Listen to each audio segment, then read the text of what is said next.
سورہ غافر کی آیت نمبر 4 ہے۔ اللہ سبحانہ و تعالی کا فرمان ہے، ما یجادل، نہیں جھگڑا کرتے، فی آیات اللہ، اللہ کی آیات میں، الا، مگر، الذین کفروا، وہی لوگ جنہوں نے کفر کیا،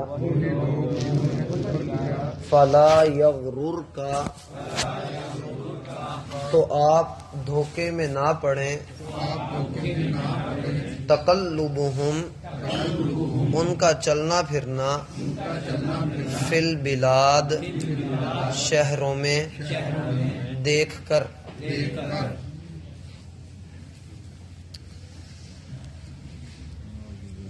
حضرات ذی وقار، سورت کے آغاز میں اللہ رب العالمین نے اپنی 6 صفات کا تذکرہ فرمایا۔ وہ 6 صفات اللہ تعالی کے غلبے کی طرف، اس کے علم کی طرف، اور یہ کہ وہ گناہوں سے معاف کر دینے والا ہے، توبہ کو قبول کرنے والا ہے، اور اگر عذاب دے تو بڑا سخت عذاب دیتا ہے، اور یہ کہ وہ بڑا فضل عطا کرنے والا ہے۔ لا الہ الا ہو، اور پھر یہ بھی کہ وہ ایک اکیلا ہے، اس جیسا کوئی نہیں ہے۔ الیہ المصیر، ہر انسان کا پلٹنا اسی کی طرف ہے، رجوع اسی کی طرف ہے۔ اب اگر انسان خوشی سے آ جائے، مان کر آ جائے، فرما بردار بن کر آ جائے، تو یہ محمود انسان ہے، اچھا انسان ہے۔ اور اگر کوئی ناراضگی کے ساتھ، نافرمانی کے ساتھ، بغاوت کے ساتھ آئے اور آنا بھی نہ چاہے، تو تب بھی اللہ اس بات پر قادر ہے کہ اللہ اسے اپنے سامنے کھڑا کر لے گا۔ فرمایا ما یجادل فی آیات اللہ، اللہ کی آیات میں جھگڑا صرف وہی لوگ کرتے ہیں جنہوں نے کفر کیا ہے۔ اللہ کی آیات سے جو مراد ہے، اول تو اسے سمجھ لیجئے۔ ایک قول اہل علم کا یہ ہے کہ اللہ کی آیات سے مراد قرآن ہے اور حدیث ہے، یعنی کہ اس بات کا انکار کرنا کہ یہ قرآن اللہ کی کتاب نہیں ہے اور محمد صلی اللہ علیہ وآلہ وسلم اللہ کے نبی نہیں ہیں، اس بات کا انکار کرنا۔ فرمایا ما یجادل فی آیات اللہ الا الذین کفروا، اللہ کی آیات کا انکار وہی کرتے ہیں جو کافر ہیں۔ اس لحاظ سے تو ہر مسلمان جانتا ہے کہ اگر ہم قرآن کا انکار کریں گے تو ہم کافر ہو جائیں گے۔ اس لیے اہل علم بڑی خوبصورت بات لکھتے ہیں کہ یہ آیت اس بات کی دلیل ہے کہ کافر لوگ ہی ہوتے ہیں جو اللہ تعالی کی آیات کے بارے میں جھگڑا کرتے ہیں، ایسی بحث کرتے ہیں، ایسی توت کار کرتے ہیں کہ اپنی کج روی کو، اپنی نافرمانی کو، اپنے اندر کے خناس کو وہ اللہ رب العالمین کی آیات کے سامنے نکال کر اللہ کی آیات کا انکار کر دیتے ہیں۔ ایسی تعویلات، ایسے بہانے گھڑتے ہیں، اور اللہ تعالیٰ کے بارے میں جیسا کہ کفار نے یہ اعتراض کیا تھا کہ جی اللہ قرآن میں مچھر کی مثال بیان کرتا ہے، یہ دیکھو یہ کیسی کتاب ہے، اس میں اللہ نے مچھر کی مثال بیان فرمائی۔ تو اللہ تعالیٰ نے فرمایا ان اللہ لا یستحیی ان یضرب مثلا، کیا آتا ہے؟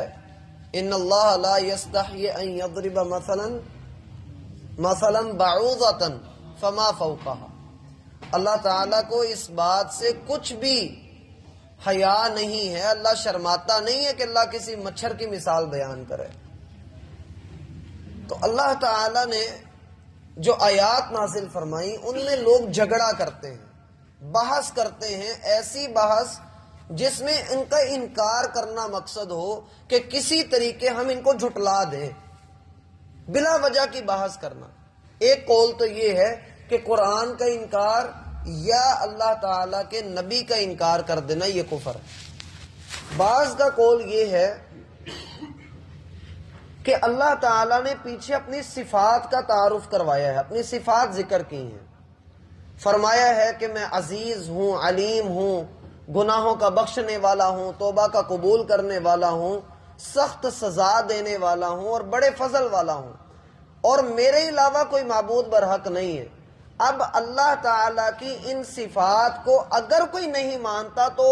وہی نہیں مانے گا جو کافر ہے، سوائے کافر کے کوئی اور ان کا انکار نہیں کرے گا۔ بندہ مسلم یا کائنات کی تمام تر مخلوقات سوائے کفار کے وہ سارے اس پر ایمان رکھتے ہیں کہ اللہ سے بڑھ کر غلبے والا کوئی نہیں، اللہ سے بڑھ کر علم والا کوئی نہیں۔ اور جب انسان اس بات کو سمجھ لیتا ہے کہ میں نے اللہ تعالیٰ کے دیے ہوئے علم میں نہ صرف یہ کہ عمل کرنا ہے بلکہ اس پر ایمان بھی لانا ہے، تو انسان اللہ کے ہاں کامیاب ہے۔ اور اگر وہ جھگڑا کرتا ہے، اور جھگڑا کس بات کا کرتا ہے، جھگڑے کی بھی کئی ایک صورتیں ہوتی ہیں۔ اللہ تعالیٰ فرماتے ہیں وَمِنَ النَّاسِ مَن يُعْجِبُكَ قَوْلُهُ فِي الْحَيَاةِ الدُّنْيَا وَيُشْهِدُ اللَّهَ عَلَى مَا فِي قَلْبِهِ، لوگوں میں سے کچھ لوگ ایسے ہیں جن کی باتیں بڑی خوبصورت ہیں اور وہ اللہ کو گواہ بنا کر اپنے دل کی باتوں کو بیان کرتے ہیں۔ وَيُشْهِدُ اللَّهَ عَلَى مَا فِي قَلْبِهِ، وہ اپنے دل کے بارے میں اللہ کی قسم اٹھا کر کہتے ہیں کہ ہمارے دل میں جی ایمان ہے، ہم بڑے سچے ہیں، ہم بڑے مخلص ہیں۔ اللہ فرماتے ہیں وَهُوَ أَلَدُّ الْخِصَامِ، حالانکہ یہ بندہ سخت جھگڑالو ہوتا ہے۔ وَإِذَا قِيلَ لَهُ اتَّقِ اللَّهَ أَخَذَتْهُ الْعِزَّةُ بِالْإِثْمِ فَحَسْبُهُ جَهَنَّمُ، یہ وہ شخص ہے کہ جب اسے کہا جاتا ہے کہ اللہ سے ڈر جا اور اللہ کی نافرمانی کا کام نہ کر، تو یہ اپنی ٹور بنانے کے لیے، اپنے مقام کے لیے، اپنی عیش کے لیے اور اپنے چسکے کے لیے یہ اللہ کے حکم کو فراموش کر کے اپنی مرضی کرتا ہے۔ اللہ فرماتے ہیں اس کو اس کی عزت گناہ کے ساتھ پکڑ کے روک لیتی ہے کہ میں نے نہیں تمہیں جانے دینا، یہ اپنی عزت کے جھوٹے دھوکے میں مبتلا ہو جاتا ہے۔ فَحَسْبُهُ جَهَنَّمُ، تو اس کا ٹھکانہ جہنم۔ مَا يُجَادِلُ فِي آیَاتِ اللَّهِ إِلَّا الَّذِينَ كَفَرُوا، اللہ کی آیات میں وہی لوگ بحث کرتے ہیں جو کافر ہیں۔ اس سے ایک مسئلہ اور سمجھ لیجئے کہ اکثر درس کے دوران میں یا آپ نے کئی مرتبہ سنا ہوگا اہل علم سے کہ اس آیت پر یا اس حدیث پر فلاں نے بہت لمبی بحث کی ہے، فلاں نے اس کے بارے میں بہت لمبی باتیں لکھی ہیں۔ تو میرا بھائی بحث دو طرح کی ہوتی ہے، ایک بحث وہ ہوتی ہے جسے آپ بحث کہتے ہیں، ایک بحث وہ ہوتی ہے جس میں اللہ تعالی کی آیات کا انکار کرنے کی نیت ہو، یہ بات دل کے اندر ہو کہ میں نے بس ان کو جھٹلانا ہے، میں نے ان کو ماننا نہیں ہے، جو مرضی ہو جائے، جتنی مرضی دلیلوں پہ دلیلیں آ جائیں، میں لاجواب بھی ہو جاؤں تب بھی میں نے ان کو ماننا نہیں ہے، بس میں نے اپنی ماری جانا ہے۔ یہ تو ہے کفر، اس طرح کی بحث کرنا سیدھا سیدھا کفر ہے۔ اور یہ بات کہ بندہ اللہ تعالیٰ کی آیات کو سمجھنے کے لیے بحث کرتا ہے، اللہ کی آیات کو سمجھنے کے لیے، ایک آیت ہے اس کو وہ سمجھ نہیں آ رہی، وہ بحث کرتا ہے، اس کے بارے میں سوچ و بچار کرتا ہے، کسی عالم دین کے پاس بیٹھتا ہے، اپنے ذہن کی گتھیوں کو سلجھاتا ہے، بحث کرتا ہے، وہ کہتا ہے یہ والی آیت میں اللہ نے یہ فرمایا، دوسری آیت میں اللہ نے یہ فرمایا، اس میں یہ ہے، مجھے ان تینوں آیات کو سمجھا دو کہ یہ کیسے ہے۔ یہ والی بحث کرنا اللہ تعالیٰ کو بڑی پسند ہے، یہ والی بحث کرنا اللہ تعالیٰ کو بڑی پسند ہے۔ اور یہ وہ والی بحث ہے جس کے بارے میں نبی علیہ الصلوۃ والسلام نے فرمایا کہ لوگ اکٹھے ہو کر اللہ کا قرآن سیکھتے اور سکھاتے ہیں تو آسمان سے اللہ رحمت کے فرشتے بھیجتے ہیں جو ان کو اپنے پروں سے ڈھانپ لیتے ہیں۔ بحث دو طرح کی، ایک وہ جو اللہ تعالی کے ہاں بندے کو کامیاب کر دیتی، اور یہ ہمیں کرنی چاہیے، سیکھنا چاہیے۔ دین کو سیکھنے کے لیے کسی نہ کسی عالم دین کے ساتھ بندے کو رابطے میں رہنا چاہیے، سیکھنا چاہیے۔ اور اگر بندے کی نیت یہ ہو کہ میں نے بس ماننا نہیں ہے، میں نے اپنی مرضی کرنی ہے، یہ بسا اوقات کچھ لوگ بحث میں یہ کام بھی کر رہے ہوتے ہیں کہ اپنی مرضی کا مطلب نکال رہے ہوتے ہیں۔ جیسا کہ بعض لوگ قرآن کی ایک آیت پڑھتے ہیں، یا ایھا الذین آمنوا لا تقربوا الصلاۃ،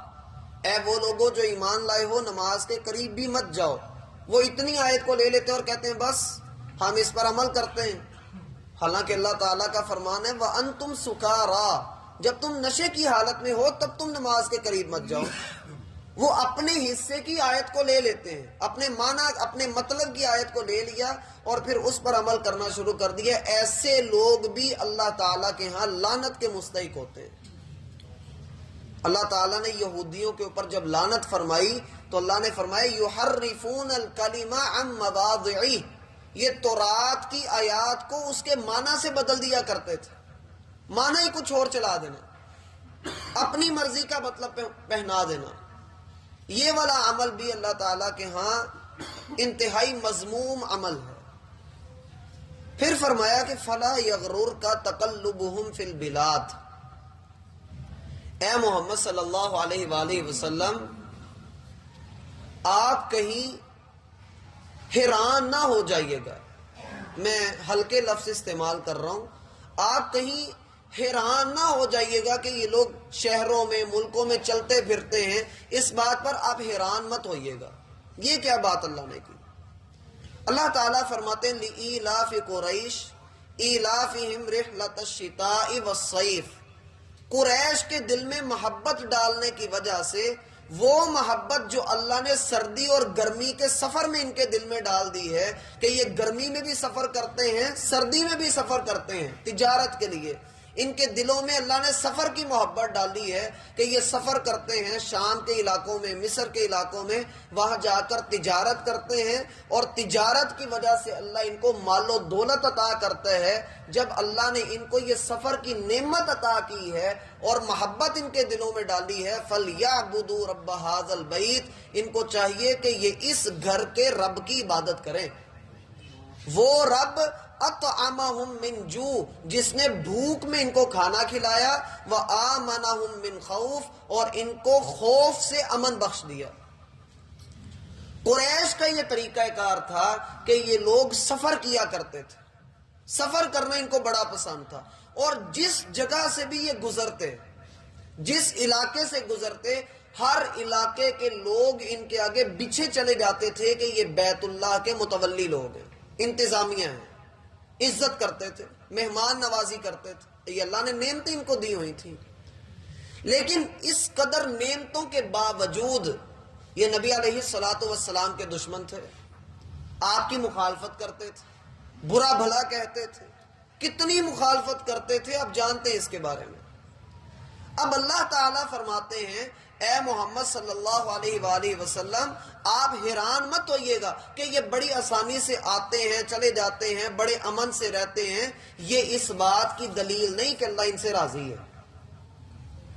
یہ اس بات کی قطعاً دلیل نہیں ہے کہ ان کا شہروں میں، ملکوں میں، قصبوں میں سفر کرنا، تجارت کرنا، ان کے پاس بیٹوں کا، مال کا، دنیا کی نعمتوں کا زیادہ ہونا اس بات کی قطعاً نشانی نہیں ہے کہ اللہ ان سے راضی ہے، کیونکہ میرا بھائی اللہ دے کر بھی آزماتا ہے، لے کر بھی آزماتا ہے۔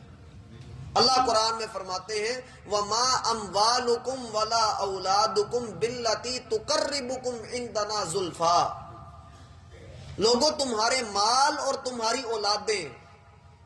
تمہیں ہماری نظروں میں اونچا نہیں کر سکتے، إِلَّا مَنْ آمَنَ وَعَمِلَ صَالِحًا، ہاں جو بندہ ایمان لے آئے اور نیک کام کرے، پھر اس کا مال بھی اس کے کام آئے گا، اس کی اولاد بھی اس کے کام آئے گی۔ مال سے وہ صدقہ کرے گا، اولاد کی اچھی تربیت کرے گا۔ اور اگر بندہ کفر کے رستے کے اوپر ہے، اللہ کی آیات کا انکار کرتا ہے، جھگڑا کرتا ہے اور یہ سمجھتا ہے کہ میں خوشحال بھی ہوں، میرے پاس ہر طرح کی فراوانیاں خوشحالیاں موجود ہیں، تو یہ مت سمجھے کہ اللہ مجھ سے راضی ہے۔ یہ دنیا کے اندر، یہاں پر آیت ہے مختصر اللہ نے ذکر کی ہے، یہ تفصیل کے ساتھ آیت ہے سورہ آل عمران میں۔ اللہ تعالیٰ فرماتے ہیں لا یغرنک تقلب الذین کفروا فی البلاد، اے محمد صلی اللہ علیہ وآلہ وسلم کہیں آپ حیران نہ ہو جائیے گا، اس کا صحیح ترجمہ یہ کہیں آپ دھوکے میں مبتلا نہ ہو جائیے گا، یہ مت سوچ لیجیے گا کہ اللہ نے ان کو اتنا کچھ دیا، لگتا سچی مچی اللہ ان سے راضی ہے، یہ مت سوچیے گا آپ۔ کہیں کافروں کا چلنا پھرنا، صحیح سلامت ہونا، خوشحال ہونا، فراوانیوں کا ہونا، کہیں آپ اس بات کو نہ سوچئے گا کہ اللہ ان سے راضی بھی ہے۔ متاع قلیل، یہ تھوڑا فائدہ ہے، ثم مأواہم جہنم، پھر ان کا ٹھکانہ جہنم ہی ہے۔ وبئس المہاد، اور یہ بہت ہی بری رہنے کی جگہ ہے۔ اور یہاں یہ بات بھی ذہن میں رکھ لیں، ہر چیز جو انسان کے پاس موجود ہو، اگر انسان کے اوپر اللہ تعالیٰ نے کوئی چیز، کوئی سہولت اس کو دے دی ہے، کوئی خوشحالی دے دی ہے، تو ہر خوشحالی میرا بھائی اللہ کی رضا نہیں ہوتی۔ کبھی ایسا بھی ہوتا ہے کہ انسان پر اللہ تعالیٰ کسی چیز کو بھیج دیتے ہیں، کوئی سہولت اس کو مل جاتی ہے، اور وہ اس سہولت کے ملنے کی وجہ سے یہ سمجھتا ہے کہ شاید میرے اوپر نعمت آئی ہے، لیکن حقیقتاً وہ اللہ سے دور ہو رہا ہوتا ہے۔ جیسے کوئی بندہ نکاح کرے اور اس نیت کے ساتھ نکاح کرے کہ میں نے پاک دامنی اختیار کرنی ہے، لیکن اندر کھاتے کوئی اور گناہ بھی کر رہا ہو، تو اس کی بیوی سبب بن جاتی ہے کہ وہ اللہ سے دور ہو جائے، پھر اس بندے کی نمازیں چھوٹنے لگ جاتی ہیں، وہ اللہ سے دور ہونا شروع ہو جاتا ہے۔ تو اس طرح کے معاملات میں بندے کو اللہ سے پناہ مانگنی چاہیے، اللہ میں ایسی مصروفیت سے تیری پناہ چاہتا ہوں جو مجھے تجھ سے غافل کر دے۔ اللہ ہمیں سمجھنے کی توفیق عطا فرمائے۔ سورہ غافر کی آیت نمبر 4